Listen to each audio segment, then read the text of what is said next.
The biggest challenges facing New Orleans today, well, I think there's a lot. And it depends on what sphere or social sphere we're looking at, right? So I think in community, on a community level, say like in Village de l'Est, one of the biggest challenges that we face is just cultural and language barriers. So we live in a community that's very diverse. We have African Americans, Vietnamese Americans, we have new immigrants from Vietnam all the time, from Honduras, Guatemala, from South America in general. So we're facing, it's not an issue, but a challenge definitely is around three languages, cultural barriers. So how do you create community when we have those barriers that we have to overcome?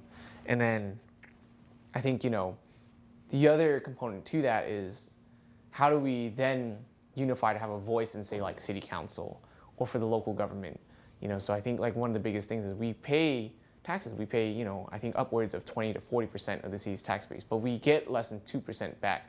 So you look at the roads around here, they haven't really been touched. Well, I mean, they've started touching roads, but you'll see signs around the neighborhood say, I pay my taxes, fix my roads. And that's indicative of the sentiment of folks around here. It's like we exist in the city, we pay our taxes, but we don't have a voice, or we don't have a voice that's respected in the city council.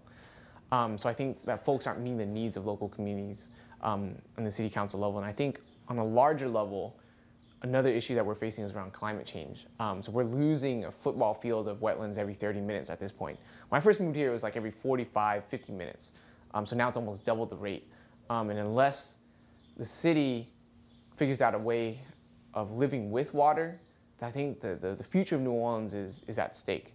So I think, I've had the opportunity because of the work in New Orleans to go see some of the models of, say, the Dutch or, say, in the Mekong Delta of how people are trying to become climate resilient. And I think New Orleans needs to head in that direction of, we need more green space. We need to actually learn to live with water than to fight water constantly.